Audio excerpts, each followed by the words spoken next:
Movie start होते ही एक बहुत ही इंटेलिजेंट बच्चा हीरो को दिखाया जाता है। उसे नई नई चीजें बनाने का बहुत ही ज्यादा शौक था और उसने एक छोटा सा बॉट बना रखा था, यानी एक छोटा सा रोबोट। वो उसको यूज करके रोबोट फाइट में हिस्सा लिया करता था। वो छोटा सा बॉट इतना ज्यादा तेज था कि वो बड़े बड़े रोबोट को हरा देता था। एक दिन उसका कंपटीशन बहुत ही बड़े आदमी के रोबोट से होता है। यहाँ पर वो जीत जाता है, उसे काफी ज्यादा पैसे मिलते हैं, लेकिन उस बड़े आदमी से ये बात बर्दाश्त नहीं होती और वह हीरो से उसका बॉट छीन लेता है। तभी एंट्री होती है हीरो के बड़े भाई की, जो कि काफी ज्यादा गुड लुकिंग था और वो हीरो की तरह इंटेलिजेंट भी था। वो अपने छोटे भाई को वहाँ से बचाकर भाग आता है। साथ ही साथ वो हीरो का बॉट भी दिलवा देता है, लेकिन तभी उन्हें पुलिस रोक लेती है, ये कहते हुए कि रोबोट फाइटिंग इलीगल है। और हीरो के बड़े भाई को भी जेल में डाल दिया जाता है, जहाँ पर उनकी आंट उन्हें बचाने आती है। दोनों के माता पिता की डेथ हो चुकी थी और इनकी आंट इन्हें मदर बन के पाल रही थी। हीरो का बड़ा भाई हीरो से कहता है कि आओ तुम्हें मैं अपनी यूनिवर्सिटी दिखाता हूँ। उसकी यूनिवर्सिटी एक साइंटिफिक यूनिवर्सिटी होती है। हीरो का बड़ा भाई हीरो को अपने 4 दोस्तों से मिलवाता है, जिसमें से 2 लड़के और 2 लड़कियां थी,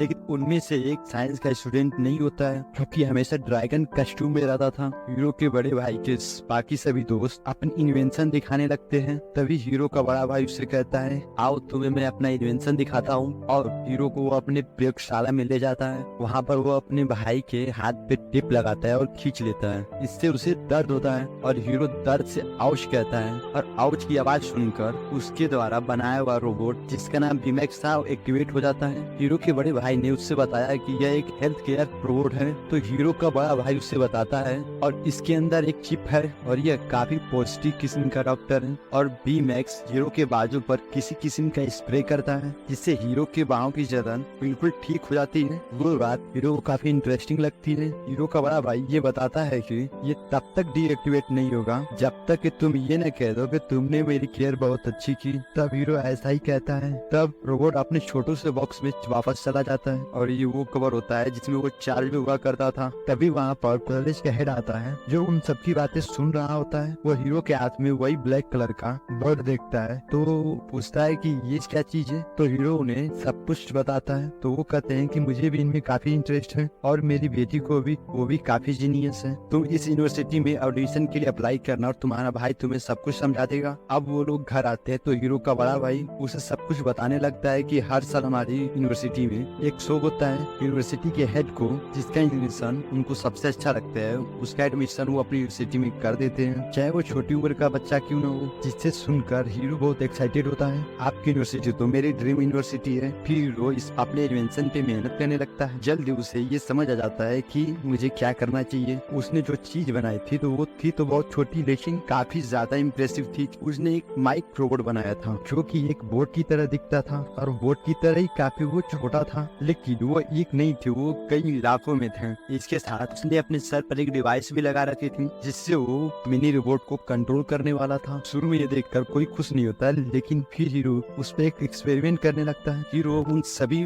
मिनी रोबोटों को अपने डिवाइस से कंट्रोल करने लगता है, तो वो मिनी रोबोट एक दूसरे से आकर जुड़ने लगते हैं और अलग अलग तरह के स्ट्रक्चर बनाने लगते हैं, जैसा कि वो सोच रहा था। और वो मिनी रोबोट की सहायता से उन पे चल पा रहा था। और ये देखकर कॉलेज के सभी लोग बहुत ज्यादा इम्प्रेस्ड होते हैं और कॉलेज की हेड की तो आंखें खुली रह जाती हैं और सभी लोग बहुत ज्यादा ही तालियां बजाते हैं। और हीरो का शो सभी को बहुत ज्यादा ही लाजवाब लगा था और सभी लोग हीरो को बधाई देते हैं कि तुम्हारी तो एडमिशन पक्का है। और ये शो खत्म होता है तो एक कंपनी का सीईओ हीरो के पास आता है। क्या अपने ये माइक रोबोट तुम हमें बेचोगे? हीरो को कुछ बोलने से पहले ही वही कॉलेज का हेड आ जाता है और कहता है कि नहीं, हीरो ऐसा नहीं करेगा। और हीरो भी उस आदमी को अपने मिनी रोबोट बेचने से मना कर देता है और वो आदमी वहाँ से चला जाता है। और साथ ही हीरो को उसका एडमिशन लेटर मिल जाता है, जिसके बाद वो सब बहुत खुश होते हैं। अब यूनिवर्सिटी से बाहर आकर हीरो और उसका बड़ा भाई आपस में बातें करने लगते हैं कि तो बातें करते करते जब वो पीछे देखते हैं तो हैरान रह जाते हैं, क्योंकि पीछे यूनिवर्सिटी में आग लग चुकी थी। जोकर वहाँ से भागी भागी आती है और कहती है कि कॉलेज के हेड अंदर ही है। और हीरो के भाई की कॉलेज के हेड से बहुत अच्छी बनती थी, तो उन्हें बचाने के लिए हीरो का भाई अंदर कूद जाता है और उसका बाहर ही गिर जाती है और वो उसे हीरो उठा लेता है। तभी वहाँ पे बहुत बड़ा ब्लास्ट होता है, जिसकी वजह से हीरो भी वहाँ से दूर जाके गिरता है और उसके हाथ में अब उसके भाई की कैप होती है और वह जान चुका था कि उसका भाई इस दुनिया में अब नहीं है। ये सीन बहुत ज्यादा इमोशनल है और अगले सीन में हीरो के बड़े भाई का फिल्म रोल होता है और सभी लोग हीरो को तसल्ली दे रहे होते हैं, लेकिन वो काफी अकेला महसूस महसूस कर रहा था। उसका एक ही बड़ा भाई था। आहिस्ता आहिस्ता टाइम गुजरने लगता है और 1 महीना हो जाता है। सब अपनी जिंदगी में वापिस आने लगे थे और अपना काम करने लगे थे, लेकिन हीरो अभी भी बहुत काफी दुखी था। वो किसी से न तो बात करता था और ना ही यूनिवर्सिटी जा रहा था। वो ज्यादातर अपने रूम में ही रहता था। उसका रूम और उसके बड़े भाई का रूम एक ही साथ में था। बीच में एक छोटा सा पार्टीशन डाला गया था। हीरो गुस्से में अपनी चीजें रख रहा था, तभी उसका वोट उसके पाँव पे गिरता है और वो चिल्लाता है, पहले की तरह आउट। तो उसके बड़े भाई के रूम में पड़ा हुआ उसका रोबोट डी-मैक्स एक बेहोश हो जाता है और वो अपने बॉक्स से बाहर आ जाता है और वो हीरो का ट्रीटमेंट करने लगता है। लेकिन हीरो इस मूड में नहीं था, तो उसे वो बंद करने लगता है, लेकिन वह बंद भी नहीं हो रहा होता है, क्योंकि हम जानते हैं ना कि वो कैसे बंद होगा। लेकिन हीरो भूल चुका होता है और हीरो रोबोट के ऊपर चढ़ने लगता है और स्लिप करके नीचे गिर जाता है। तभी उसकी नजर बेड के नीचे पड़ती है। वहाँ पे कोई चीज उसके जैकेट में मूव कर रही थी और वो वहाँ से जैकेट निकाल के देखता है तो उसके जैकेट में पॉकेट के अंदर वो मिनी रोबोट होता है, जो किसी तरह से उसके पॉकेट में ही रह गया था, जबकि बाकी माइक्रो रोबोट उसी यूनिवर्सिटी में डिस्ट्रॉयड हो गए थे। तो हीरो उसे छोटे से ग्लास बॉक्स में उसे बंद कर देता है, लेकिन डी-मैक्स उसे उठा लेता है और कहता है कि ये माइक्रो रोबोट कहीं जाना चाहता है। लेकिन हीरो उसकी बात पे ज्यादा ध्यान नहीं दे रहा होता है। पीछे से डी-मैक्स उस माइक रोबोट को लेकर न पता कहाँ पहुँच जाता है। सब हीरो को ये रियलाइज होता है तो वो डी-मैक्स का पीछा करने लगता है। रास्ते में बड़ी मुश्किल से वो उसका पीछा करते हुए उसके पास पहुँचता है। तो डी-मैक्स उस माइक रोबोट को लेकर के एक वेयर हाउस के पास खड़ा होता है। हीरो भी वहाँ पहुँच जाता है, लेकिन देखता है कि वेयर हाउस तो बंद है, लेकिन माइक रोबोट उसी तरफ ही जाना चाह रहा था। वो लोग प्लान करते हैं कि अंदर जाके हम लोग देखेंगे कि आखिर क्या है कि माइक रोबोट यहाँ ही जाना चाह रहा है। वो लोग ऊपर विंडो से होते हुए वहाँ पे जाते हैं। हीरो कहता है कि मैं वहाँ जाकर देखूंगा, तुम यहीं रुकना, ठीक है। लेकिन जो चीज हीरो देखता है उसको अपनी आंखों पे यकीन नहीं होता है, क्योंकि कोई उसके माइक रोबोट की नकल कर रहा होता है। सेम उसी की जैसे माइक रोबोट बनाए जा रहे थे। वो एक फैक्ट्री थी। तभी वहाँ पे डी-मैक्स आ जाता है, जो उससे कहता है कि सब कुछ ठीक है ना। तो उनकी आवाज से सभी माइक रोबोट एक्टिव हो जाते हैं, आपस में मिलकर कुछ स्ट्रक्चर बनाने लगते हैं। और जाहिर सी बात थी कि उन्हें कोई पीछे से कंट्रोल भी कर रहा था, जिससे पता चल चुका था कि डी-मैक्स और हीरो यहाँ पर हैं। वो लोग वहाँ से भागने लगते हैं, तभी उन्हें वो आदमी नजर आता है जो कि इन माइक रोबोट को कंट्रोल कर रहा था। लेकिन हीरो उनकी शक्ल नहीं देख पाता है, क्योंकि वे मास्क लगाए हुए थे। लेकिन जैसे तैसे करते हुए दोनों विंडो से बाहर कूद जाते हैं और डी-मैक्स हीरो को घेर लेता है। नीचे गिरने के बावजूद भी हीरो को कुछ नहीं होता है, क्योंकि डी-मैक्स की बॉडी फ्लफी थी। हीरो सब कुछ जाकर पुलिस को बताता है, लेकिन वो कहते हैं कि मेरा टाइम जाया ना करो। इसी दौरान डी-मैक्स की बैटरी भी लो होने लगती है, तो फौरन से उसे अपने घर ले आता है, आंच से छुपाते हुए। इस टाइम डी-मैक्स बहुत फनी लग रहा था और इस टाइम डी-मैक्स को चार्ज करता है और हीरो और डी-मैक्स दोनों बातें करने लगते हैं। हीरो डी-मैक्स को बताता है कि तुम्हें बनाने वाला यानी मेरा भाई इस दुनिया में अब नहीं है। तो डी-मैक्स उसे रिलैक्स करता है, यानी वह काफी अच्छा रोबोट था। डी-मैक्स पूछता है कि वो कैसे मरा। तो हीरो बताता है कि यूनिवर्सिटी में आग लग गई थी। साथ ही हीरो कहता है कि 1 मिनट रुको, मुझे कुछ याद आ रहा है कि यूनिवर्सिटी में आग जानबूझ के लगवाई गई थी, ताकि वहाँ पे हलचल मच जाए, लोगों का सिर्फ अपनी जान की पड़ी हो और कोई मेरे माइक रोबोट को अपने पास ले ले। धीरे धीरे हीरो को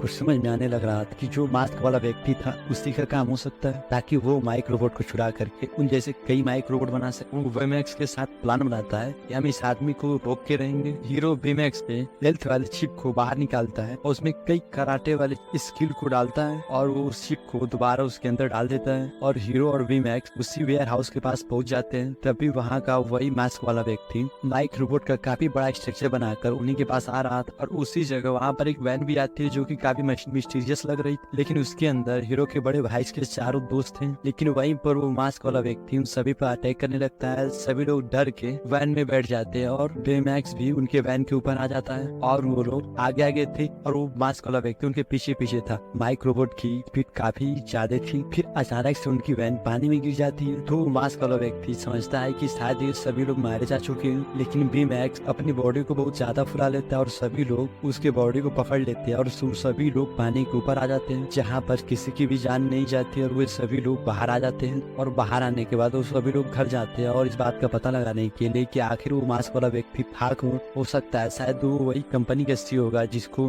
तुमने वो माइक रोबोट देने से इनकार किया था। लेकिन हीरो कहता है कि चाहे वो जो भी हो, वो जिस डिवाइस से इन सभी रोबोट को कंट्रोल करता है वो डिवाइस उसके मास्क के पीछे ही है। हम सभी को उसके मास्क तक पहुंचना होगा, लेकिन इसके लिए हमें भी एडवांस सूट बनाने होंगे और हमें फाइट भी सीखनी होगी। यहाँ ये स्टोरी एक मजे से टर्न ले लेती है, जहाँ पे सारे लोग मेहनत करने लगते हैं और अपने सभी एडवांस ड्रेसेस बनाने लगते हैं और फाइनली ये सभी लोग अपने काम में सक्सेसफुल हो चुके थे और सबकी अलग अलग अपनी एक पावर थी और बी मैक्स को उसका आर्मर दोबारा से मिल चुका था। तभी बी मैक्स स्कैन करता है कि वो मास्क वाला आदमी है कहाँ पे। तब सभी लोग बी मैक्स के साथ ही उस जगह पे पहुंच जाते हैं। तो वहाँ पर एक सीसीटीवी फुटेज लगी होती है जहाँ पर ये दिखाया जाता है कि कंपनी के सीईओ ने एक पोर्टल बनाया था जिसमें वो अपनी बेटी को भेजा, लेकिन खराब पोर्टल होने के कारण लेकिन उस पोर्टल में कोई खराबी हो गई थी और उस पोर्टल ने बाहर की चीजें अपने अंदर खींचना शुरू कर दी और कंपनी के सीईओ को मजबूरन उस पोर्टल को बंद करना पड़ा। लेकिन वो लड़की भी उसके अंदर ही रह गई। वो समझते हैं कि ये सारा काम बाकी सीईओ ने किया है क्योंकि नई माइक रोबोट बनाकर वो इन सभी को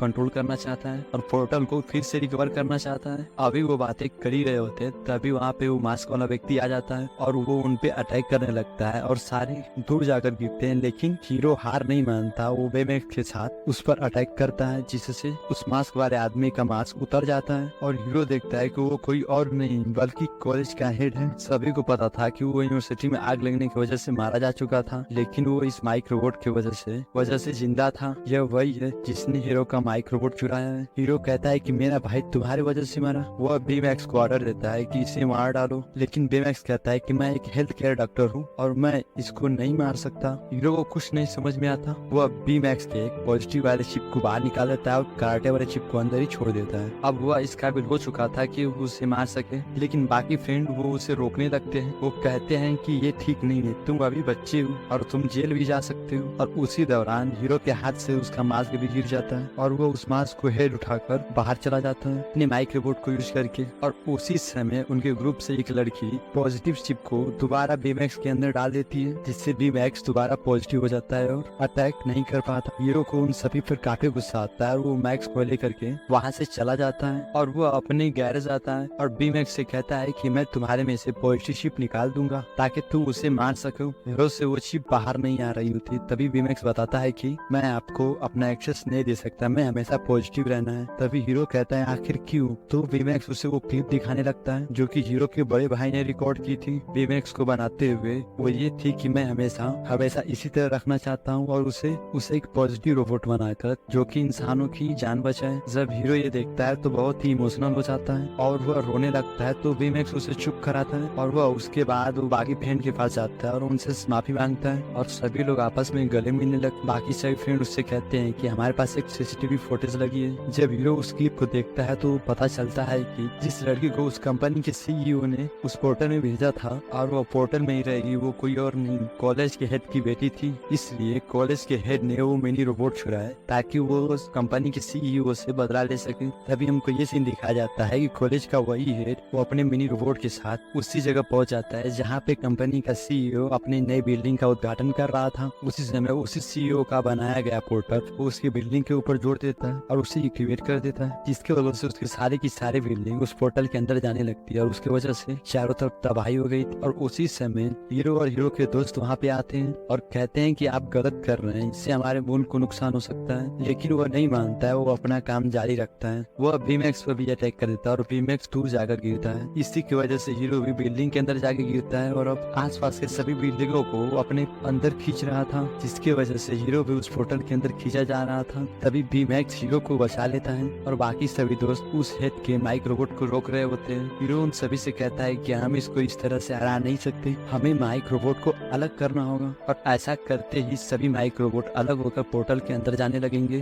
और हमारा काम आसान हो जाएगा। और उसी समय सभी लोग मिल करके माइक रोबोट के अंदर से गुजरते हैं, जिससे सभी माइक रोबोट अलग अलग होने लगते हैं, जिसकी वजह से अलग होने के कारण वो पोर्टल के अंदर जाने लगते हैं। और ये चीज देख करके उस हेड को गुस्सा आने लगता है। बीमैक्स और हीरो पे वो अटैक करने लगता है, लेकिन बेचारे के पास अब कोई माइक रोबोट बचा ही नहीं था, जिसकी वजह से वो उन पे अटैक कर ही नहीं पाता। तभी मैक्स और हीरो प्रोफेसर के पास आते हैं और उसका मास्क पकड़ के तोड़ देते हैं, जिससे वह सभी माइक रोबोट को कंट्रोल कर रहा था। इसी बीच वो पोर्टल नीचे गिर करके टूट जाता है। लेकिन मजे की बात ये थी कि वो अभी भी खुला हुआ था। सब अपनी जान बचाकर भाग रहे होते हैं, लेकिन बीमैक्स को फील होता है कि जैसे कि पोर्टल के अंदर कोई जिंदा है और वे सभी लोग जानते हैं कि उस हेड की बेटी उसके अंदर है। और बीमैक्स और हीरो कहते हैं कि हम लोग अंदर जाएंगे उसकी जान बचाने के लिए। जैसे ही वो पोर्टल के अंदर जाते हैं तो बिल्डिंग का एक टूटा हुआ हिस्सा बीमैक्स पे आके लग जाता है, जिसकी वजह से बीमैक्स का आर्मर टूट जाता है। और उस समय उसके पास वैसी पावर नहीं थी जैसे वो पहले यूज कर रहा था, यानी वह अब उड़ भी नहीं सकता था। और उनको वहाँ पे